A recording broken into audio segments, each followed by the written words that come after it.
Evet, çok saygıdeğer Uygur TV izleyicileri. Efendim biz bugün İstiklal TV stüdyolarından İstiklal TV ile beraber ortak bir yayın yapacağız. Çünkü bugün İstiklal TV stüdyolarında Uygur TV için bir yapım gerçekleştireceğiz. Sebebine gelince şu: İstiklal TV olarak bugüne kadar yayın hayatında başarılı bir yayın hayatı yürüten bu medya kuruluşumuzun Uygur TV tarafından da özellikle Doğu Türkistan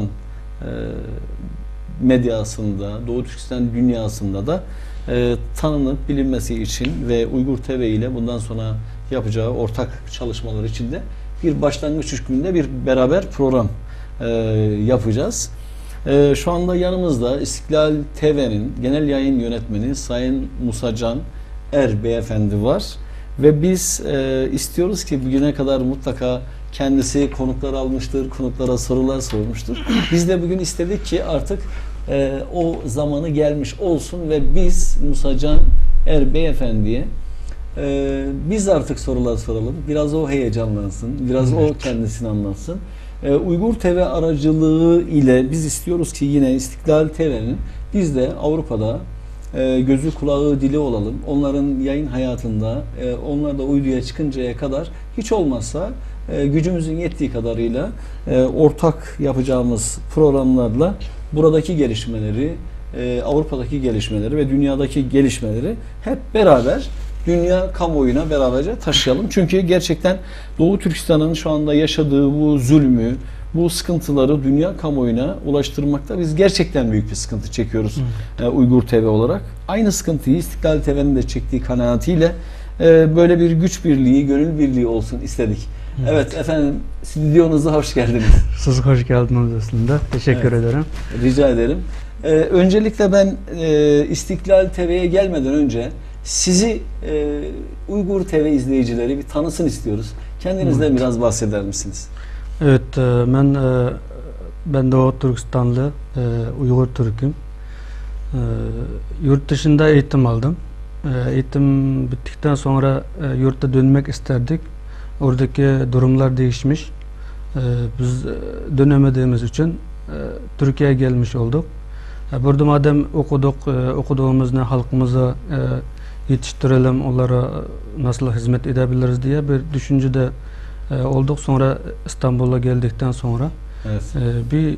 Biz de yol arayış içinde olduk. En sonunda burada medyayla uğraşmak, onu yani Doğu turistlerinin sesini dünyaya duyurmak için bir eksiklik olduğunu hissettik. O yüzden ben 2003'te İstanbul'a geldikten sonra bir medya kuruluşu olsun, o da Doğu turistlerinin sesi olsun diye amacıyla bir araştırma yapıldı, çalışmalar yapıldı. 2009'da İstiklal TV kuruldu. Bu arada siz basın ve yayın mı okudunuz? Yok, ben aslında İslam dini okumuştum. Artı bilgisayar mühendislik okumuştum. Ama bu alanın boş olduğunu hissettiğimce... İkisini birleştirince zaten evet. Basın yayın çıktı, öyle mi? Yani ben bu alanın boş olduğunu hissedince ben de böyle bir şey yapayım diye ilgimni çekti. Sonra ben de ufak tefek kurslara katıldım, basın yayın kuruluşlarına. Böylelikle yola çıktık. 2009'da İstiklal TV kurulduktan sonra başka arkadaşlar da ilgileniyordu. Ben de o zamanlarda haber olarak görev almıştım.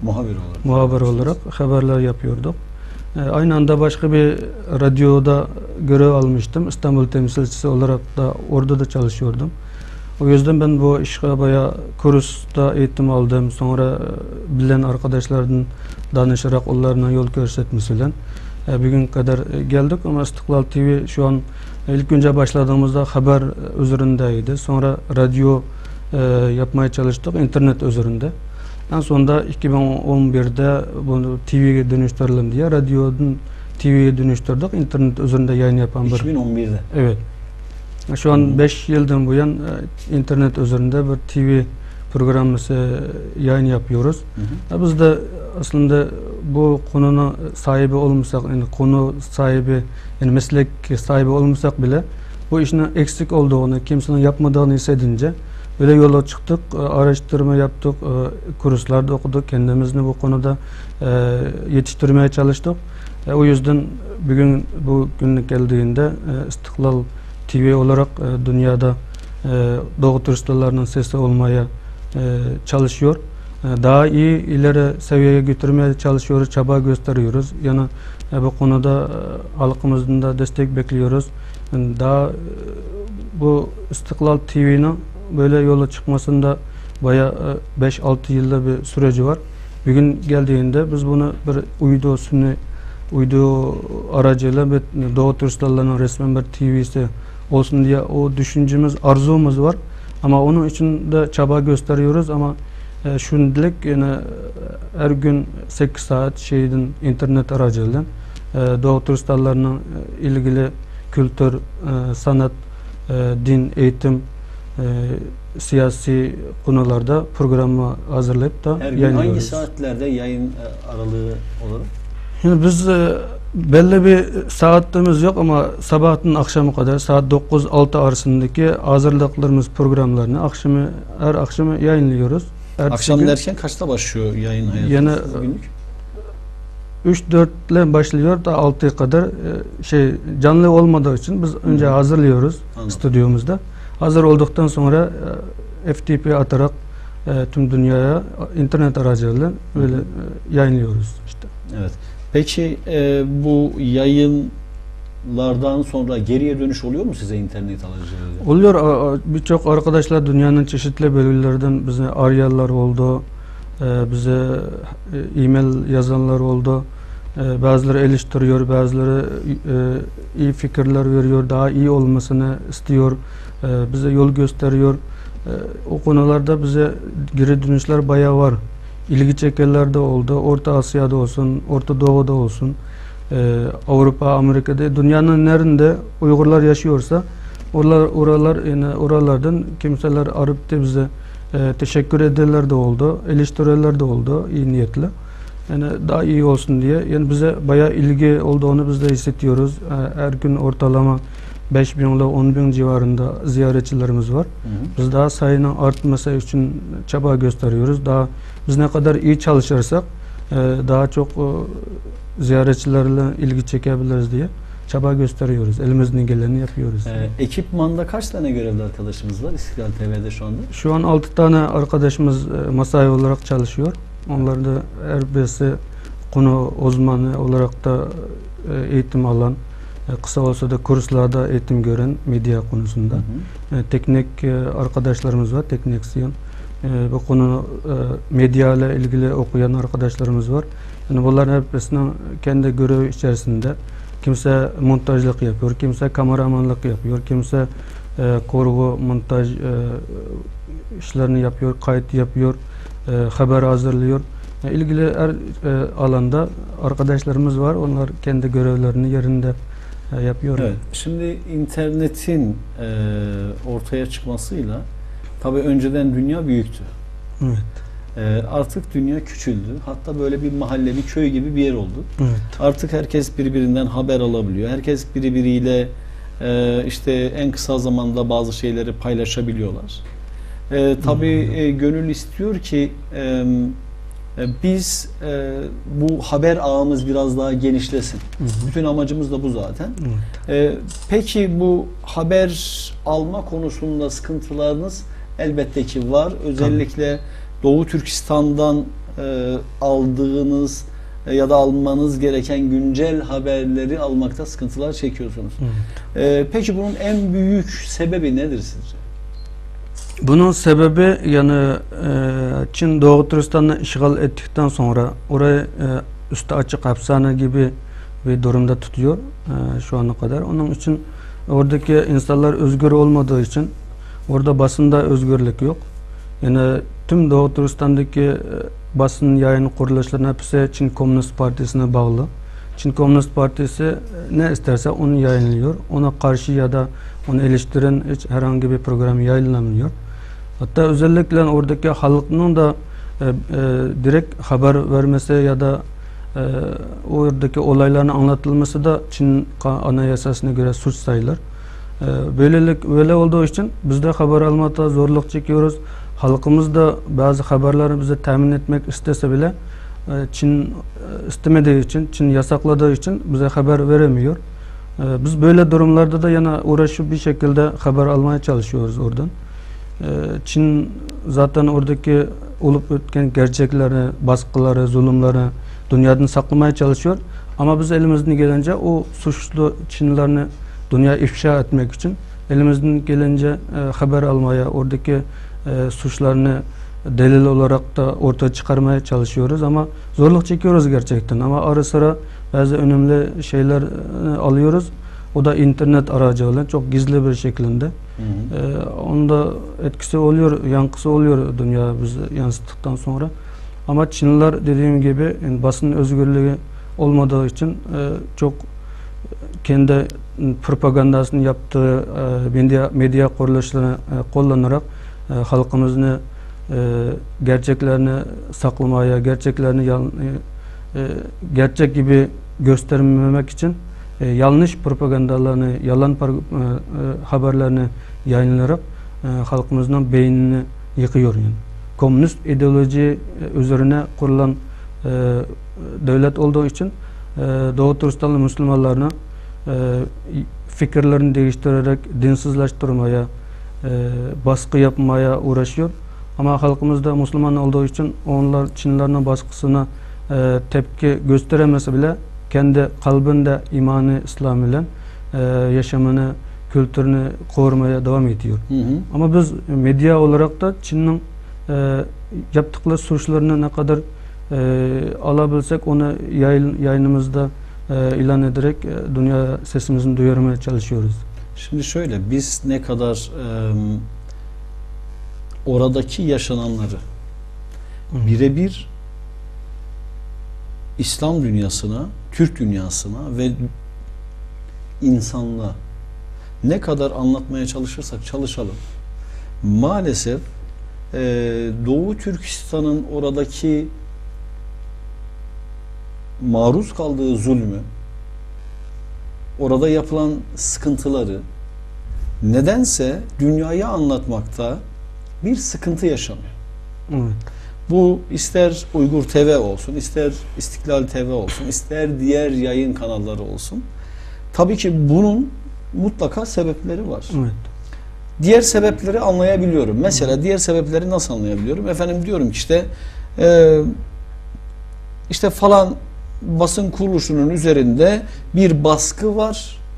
İşte bu bir siyasi baskı olabilir, ekonomik baskı olabilir, bilmem ne olabilir. İşte Çin hükümetinin yapmış olduğu bir baskıdan dolayı işte medya kuruluşları şunları istediği gibi tarif edemiyorlar diyebiliriz, değil mi? Evet. Bu denilebilir. Doğru. Peki Doğu Türkistanlı insanların kendilerini ifade edememesi, kendilerine yapılan zulümü, kendilerine yapılan yanlışı, kendilerine yapılan işkenceleri ekranlar başından insanlığa anlatamamalarına nasıl karşılıyorsunuz? Onun da birkaç tane sebepleri var. Onun bir tanesi benim hissettiğim, yani Doğu Türkistanlılar için çok baskı yaptığı için, mesela özgür dünyaya çıkan birçok arkadaşlarımız var. Onlar da bu zulümle başından geçtiği haksızlıkları anlatmak istemiyor. Onun nedeninde yani eğer onu anlatılsa Çin oradaki akrabalarına baskı yapabilir ya da hapse atabilir. Ondan korku, endişe içerisinde böyle şeyleri kendisini ifade etmekte istemiyor. Haksızlık uğradığında kimse söyleyemiyor. Çin o kadar baskı yapmış ki insanların korku içine basmış. Yani ister hür dünyaya çıkmış olsunlar, evet. isterse Doğu Türkistan coğrafyasında evet. olsunlar, dünyanın neresine giderlerse gitsinler, Doğu Türkistanlı insanların maalesef bir korku psikolojisi içerisine evet. sıkıştırıldığı, aynen. öyle bir maalesef artık bilinçaltına kadar işlediğini görüyoruz. Neden bunu soruyorum? Çünkü Uygur TV olarak biz Avrupa'daki Uygurlara soru soruyoruz. Yani değil ki efendim işte gidip Çin'de soralım, gidip Doğu Türkistan'da soralım, gidelim Kırgızistan'da soralım, Kazakistan'da soralım, Özbekistan'da soralım. Yani o coğrafyada da değil. Evet. Yani ya da Türkiye'de de değil ya da Almanya'da, Fransa'da, Belçika'da, Danimarka'da, Hollanda'da sorduğumuzda dahi o özgür dünyanın içerisinde dahi insanlar fikir beyan etmekten sıkıntı çekiyorlar. Evet, aynen öyle. Ve korkuyorlar. Bizimle fotoğraf çektirmekten korkuyorlar. İşte efendim işte biz Recep Ateş'le bir fotoğraf çektirirsek ya da Doğu Türkistan İnformasyon Genel Merkezi Başkanı Genel Başkanı Abdülcelil Karakaş Beyefendi ile işte biz bir fotoğraf çektirirsek işte efendim başımıza şu gelir bu gelir ifadesini kullanıyorlar ve yanımızda gerçekten duramıyorlar. Şimdi bunu hadi o bölgede anlayalım. Ama bunu Avrupa'da dahi dile getirmemelerinin bir sebebi olması lazım. Şimdi bunu sorduğumuzda siz de takdir edersiniz ki siz de tabi bu soruları soruyorsunuz. Diyor ki mesela tamam ben kendime yapılabilecek her türlü yanlışlığı, her türlü zulümü ya da başıma bir iş gelirse ben kabul edebilirim. Ama o fedakarlıktan geçer aslında. Evet, ben kendimi fedakar yani kendimi feda edebilirim. Ama benim annem, babam, kardeşim, eşim, dostum olduğu için eğer ben bu ekranlardan gözükürsem, burada bana yapılan, benim aileme yapılan, Uygurlara yapılan, Doğu Türkistan'a yapılan zulümleri eğer ben buradan anlatırsam, işte o zaman benim oradaki bütün yakınlarıma yapılamayacak zulüm yok. Sadece hatta bir tanesi bir anekdot anlattı. Sadece işte nasılsın, iyi misinden sonra işte orada havalar nasıl sorusundan sonra oradaki işte iyi idare ediyoruz. Tabii ki daha iyi olabilir gibi bir cümle kullandığı için 3 sene almış içeri yatmışlar. Evet. Yani daha iyi nasıl olabilir gibi böyle bir şey yapmışlar. Yani onu bir sebep olarak kabul etmişler. Şimdi bu insanların o korku psikolojisiyle ekrana çıkamayışlarını da anlıyoruz. Evet. Ama peki bunu nasıl yeneceğiz? Bizler medya kuruluşu olarak nasıl yeneceğiz? O insanları nasıl yani ekranlara çıkaracağız?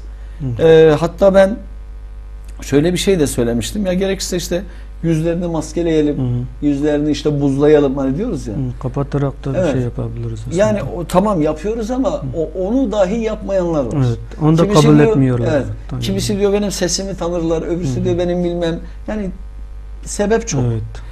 Peki Doğu Türkistan'ın geleceğini nasıl düşünüyorsunuz?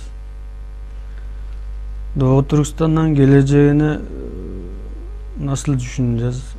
Orada dünyanın hiçbir yerinde yapılmadığı baskı, zulüm yapılıyor. Çin zaten oradaki insanları asimilase etmek için elinden geleni hızlı bir şekilde yürütüyor. Bunun da farkındayız. Çin orada ne Uygur olduğu ne de Müslüman olduğu kimse istemiyor orada.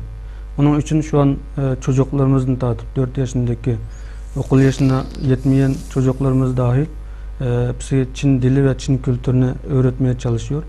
Bu da asimilasyon politikasından bir tanesi. Şu an özellikle son senelerde bayağı yatırım yapıyor bunun için. Her köylere, mahallelere kreş kurarak oradaki insanların çocuklarını orada toplayarak Çin kültürü ve Çin eğitimi yapıyor. Hatta o öğretmenler de Çin'in iç kesiminden getiren Çinli göçmenler. Hiçbir Uygur öğretmen yok orada. Böyle bir şeyde durumda karşılaşıyoruz. Bunlar ileride 20-30 sene sonra onlar üniversite bitirdikten sonra belki Uygur dilini unutabilir, Uygur kültürünü, inancından uzaklaştırılabilir. Böylelikle Çin böyle bir politika yürütüyor. Bizde onu bakıldığında sanki Doğu Türkistan'da kimse kalmayacak gibi, herkes ya ölüp bitecek ya da asimilasyon olacak gibi geliyor ama bir taraftan bakıldığında bizim insanlarımız çok inançlı. Allah'a inanıyor, İslam'a kabul etmiş 1200 senelik bir tarihi geçmişimiz var orada. Ona bakıldığında sanki Çin bunu da başaramayacak. Doğu Türkistanlar kendi inancı, özgürlükle orada bağımsız halinde yaşayabilir. Öyle günler gelecek diye biz ona inanıyoruz. Evet. Onun için de biz hiçbir ümitsiz olmadık yani. Doğu Türkistan'da Çinler ne kadar politika baskı yürütsün ne kadar asimilasiya etmeye çalışsın onu bitiremeyecek diye onu düşünüyoruz. Çünkü bizni şu ana kadar Çinlerden uzaklaştıran, Çinlerden farklı yapan dini inancımızdır. Evet. Elhamdülillah Müslüman olduğumuz için İslami inanç bu çok güçlü ruhi bir kuvvet bizde. Çin'in ne kadar atomu olsa bizim imani gücümüz Çin'in atomundan daha güçlü bir şekilde oradaki Doğu Türkistanlar kendi varlığını sürdürüyor ve kendi kültür inancını korumaya devam ediyor. Bunun için biz inanıyoruz ki Çin hiçbir zaman oradaki halkımızı yok edemeyecek. Bir gün kendisi kendi başında halak olup da oradan gidecek. Doğu Türkistanlar kendi bağımsızlığa kavuşacak, özgürce dünyada bir devlet olarak yaşayacak diye öyle bir inancımız var ve buna inanıyoruz. Öyle bir günler gelecek diye temenni ediyoruz ve elimizden gelince bu uğruna çaba gösteriyoruz burada. Peki tabii İstiklal TV şu anda İstanbul'da, Evet. Türkiye'de görevini ifa etmeye çalışıyor. Peki buradaki işte iş adamlarımız olsun, siyasiler olsun, gittiğinizde işte Uygur TV ile ya da Uygur dünyası ile ilgili İstiklal TV adına gittiğinizde nasıl, ilgi alaka nasıl size karşı? Bize ilgi alaka çok iyi. Yani çok iyi derken onlar bize nasıl ifade edeyim? Yani birçok iyi niyetli arkadaşlarımız var. Bizi seviyor, yaptığımız çalışmalardan memnun. Ama onlar bizden daha iyi bağlantıya geçmek istemiyorlar. Yani ticaretten dolayı ya da başka nedenlerden dolayı. Yani bizim kalbinde seviyor, uzak yerinde. Evet. Ben seni uzaktan seviyorum. Evet. Sen biraz uzakta dur. Evet. Ben seni uzaktan seveyim. Hatta bazen ihtiyacınız olduğunda yardımcı da olayım ama onlar da bizimle aynı karede olmak istemiyorlar. Evet. Aynen öyle bir şekilde biz de ona karşı doğru anlıyoruz. Çünkü onların birçok nedenler var. Bazı arkadaşlarımız tabii ki ekonomik kaygıları var. Evet. Onlar da ticaret yapıyorlar. Onları da anlıyoruz. Ama yani biraz da sanki acaba biraz da onlar da bu işe gönül verseler, kendi çevrelerinde işte Doğu Türkistan meselesini birazcık anlatsalar, bazen tabii ki maddi ve manevi yanımızda olabilme gayretini biraz daha gayretli hale getirseler gibi düşünmüyor musunuz? Onu da düşünüyoruz ama biz o konuda birçok anlamayan arkadaşlarımız da var, anlayan arkadaşlarımız da var. Bu konuda sorumluluk taşıyanlar var, sorumsuzluk davrananlar da var. Ama biz hepsini doğru anlıyoruz. Yani kimsenin bizden küsme şansımız yok. Evet. Ama onlara dua ediyoruz. Bizim desteklerse, elinden geleni yapsa, biz de elimizden gelen için bir şeyler yaptık, yapmaya çalışıyoruz. Onlar da elinden geleni yapsa, bu dava daha güçlense, daha ileri seviyeye götürürse diye öyle düşüncemiz var, arzu, temennimiz var ama yani sağ olsun kısmen arkadaşlarımız var. Yani onlarını biz yine gizli kahraman diyebiliriz, destek veren arkadaşlarımıza. Evet. Adının nerede geçmesini istemiyor ama destek verenler var. Ama yine de bizim bu duruma göre daha çok destek vermesini temenni ederiz arkadaşlar. Evet. Tabii ki burada siz kamuoyuyla da berabersiniz, halkla da berabersiniz. Bazen kendi sorunlarınızı işte gidiyorsunuz, halka da anlatıyorsunuz ya da halk arasında anket yapıyorsunuz. İşte orada yaşananları halka anlatmak için halkın arasına da giriyorsunuz. Özellikle bu 2014'ten bu yana Doğu Türkistan'dan batıya doğru bir kaçış başladı. Ve hızlı bir kaçış başladı. Bunun hakkında ne düşünüyorsunuz? Neden hızlandı? Yani bunun nedeninden birkaç tanesine olduğunu düşünüyorum. Bir tanesi zaten Çin'in oradaki baskısından daha arttığını, insanların yaşam standartının daha bizim Doğu Türkistanlarda daha inançlı olduğu için orada Çin dini baskını daha arttığı için oradaki Müslümanların ibadet etmesine yasak getirildiği için bunlar inançtan dolayı daha çok orada terk etmek, hicret etme olaya karıştığını anlıyorum. Ama bir taraftan bakıldığında bunu biz aslında 2-3 sene önce öyle düşünüyorduk. Yani bu Çin'den daha baskı çok olduğu için insanlar orada can ve mal güvenlik olmadığı için kaçıyorlar. Onun için burada özgür bir dünyada inancı ile yaşamak istiyorlar diye düşünmüştük. Son senelerde baktığımızda o aslında o yanlışmış. Aynen. Yani çünkü ben oraya gelmek istiyorum. Evet, şimdi sanki bilinçli bir şey yapılıyor. Bilinçli bir yol verme var. Şimdi bilinçli bir terk edişe bakıldığında öyle değilmiş. Yani arkadaşlarımızın birçok insanlar çıktı. Yani biz oraya üstü açık hapishane gibi diye tarif etmiştik eskiden. Yani içeriden kimse dışarı çıkamıyordu. Dışarıdan kimse içeri giremiyordu. Girenleri hemen hapishane atıyordu ya da bir şekilde onları tutuklayarak bir suç buluyordu yani bu bahaneyle. Biz öyle düşünüyorduk. Son zamanlarda insanlarını sanki Çin oradan hadi boşalt burayı bize lazım. Evet. Sen nereye gitsen git. Bizim başımız iş açma demiş gibi yolu açmış yani her köylerde, mahallelerde pasaport almayı teşvik ettiklerini duyduk. Yani son zamanlar zaten görüyoruz birçok insanlar Türkiye'ye gelmiş oldu pasaportuyla. Eskiden pasaportsuz gayri resmi yollarla kaçıyordu.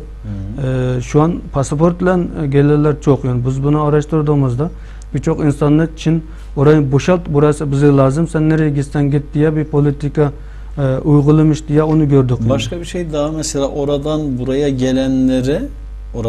gelenlerde dikkatimi çeken, o arkadaşlarla sohbet ettiğimde özellikle artık orada çok fazla bir şeylerinin kalmadığını anlıyoruz. Neden? Çünkü bu insanlar buraya geleceklerini ve geriye dönmeyeceklerini düşünerek hareket ediyorlar. Bunu Çin hükümeti de biliyor ve oradaki yerini, yurdunu, arazisini, işte varsa hayvanını ve varsa iş yerini, varsa yani ne varsa satıp hepsini satıp oradan çıkıyorlar.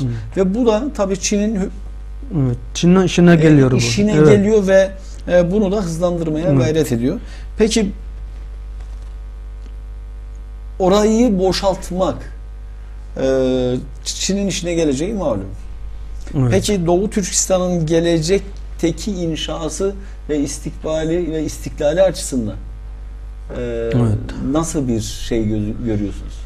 Aslında bu biz için çok tehlikeli bir oyun diyebiliriz. Şu an halkımız onu farkında olmadığı için onlar nasılsa özgür dünyaya çıkıyoruz, bu Çinlilerin baskısından kurtulacağız diye düşünceyle akın ediyor yurt dışına çıkmaya.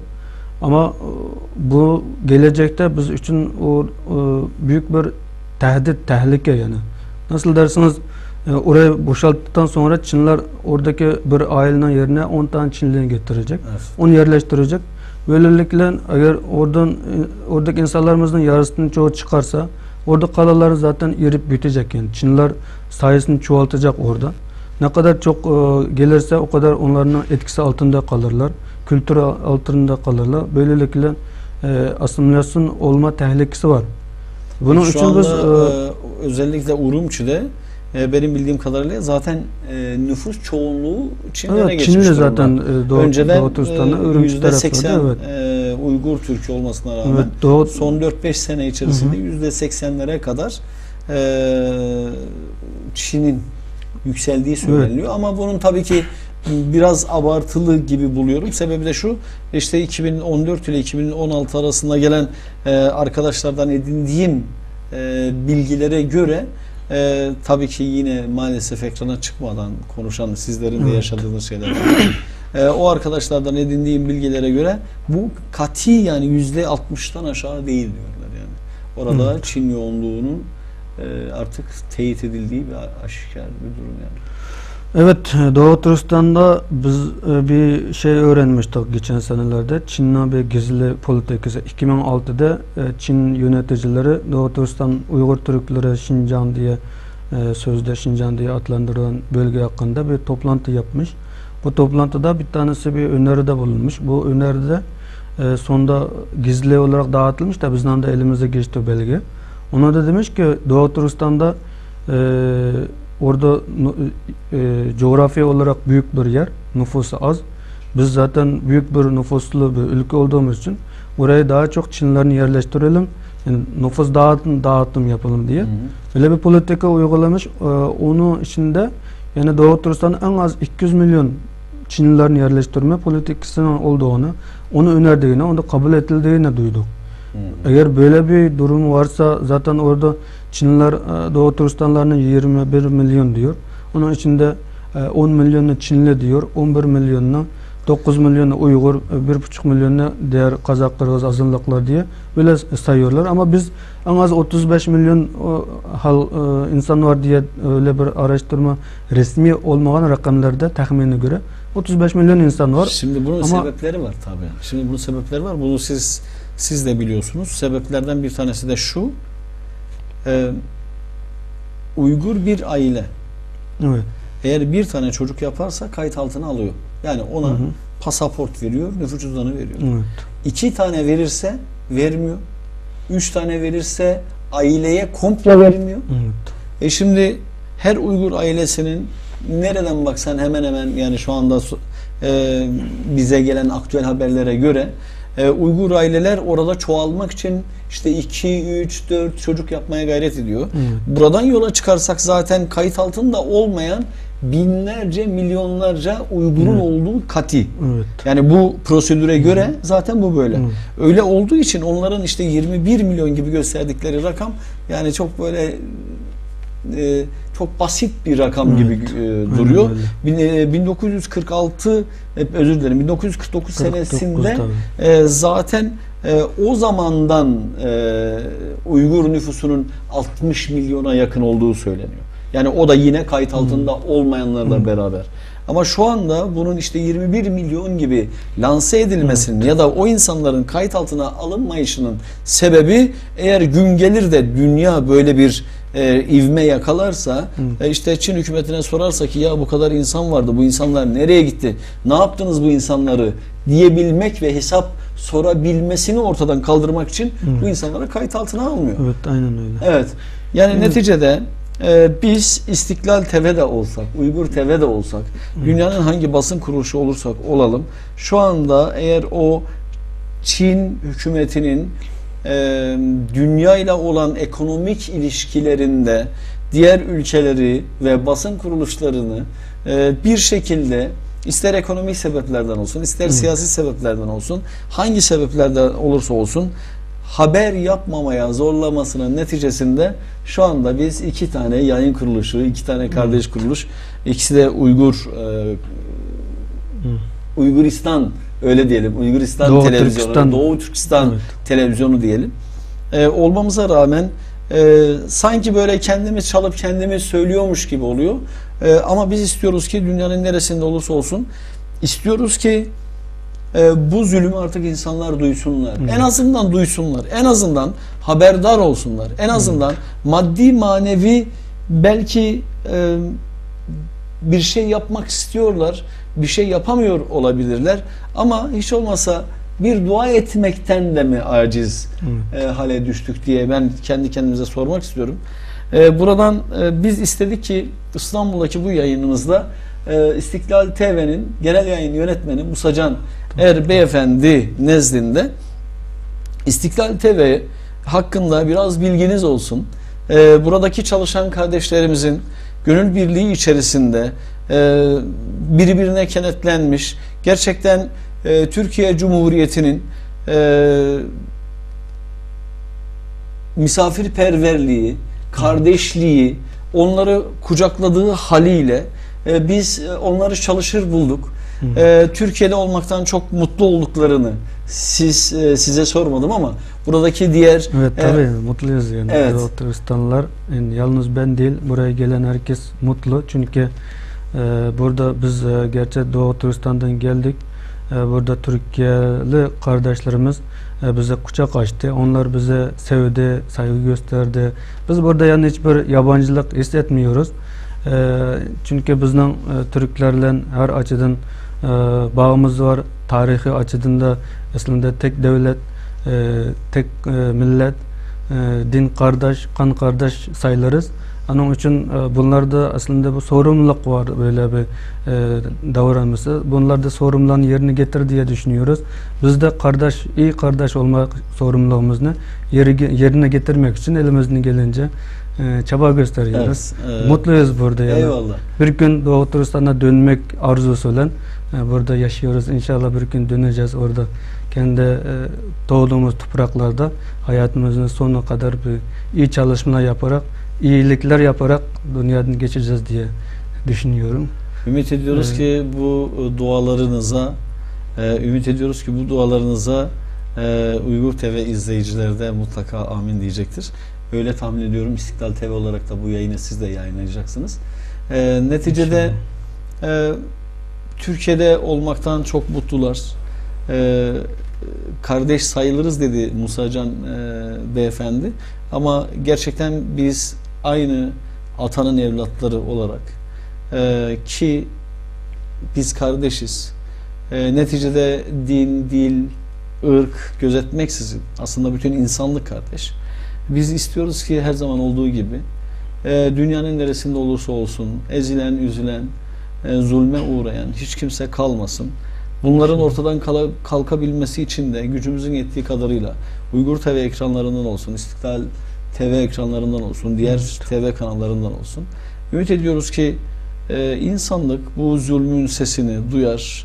Artık bir şekilde bir nebze olsun kıpırdar.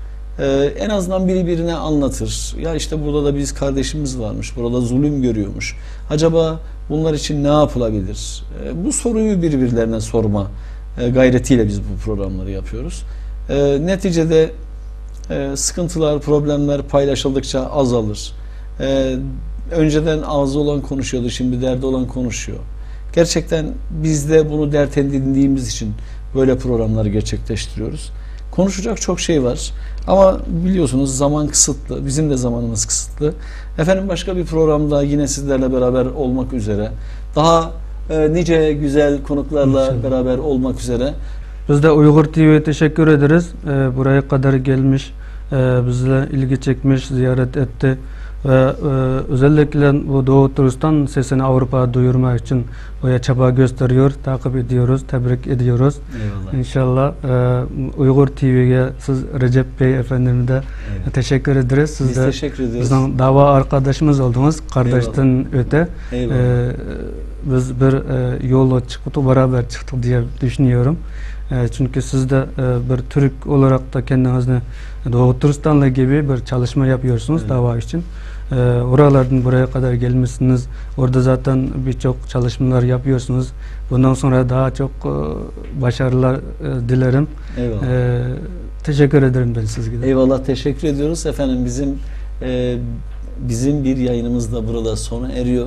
Biz İstiklal TV'ye özellikle stüdyolarını bize açtıkları için, ev sahipliği yaptıkları için, hatta bizim kendi evlerinde misafirimiz oldukları için kendilerine çok çok teşekkür ediyoruz. Bizim amacımız gerçekten İstiklal TV'yi böyle tanıtmak ve Uygur TV aracılığıyla bundan sonra ortak yayınlarımızın olacağını, dünyanın neresinde olursa olsun zulme uğrayan insanların, sadece Doğu Türkistan'da değil bütün dünyadaki zulme uğrayan insanların yanında olduğumuzu bir kez daha buradan vurgulamak istiyoruz. Ümit ediyoruz daha nice programlarda beraber olacağız. Ben tekrar teşekkür ediyorum.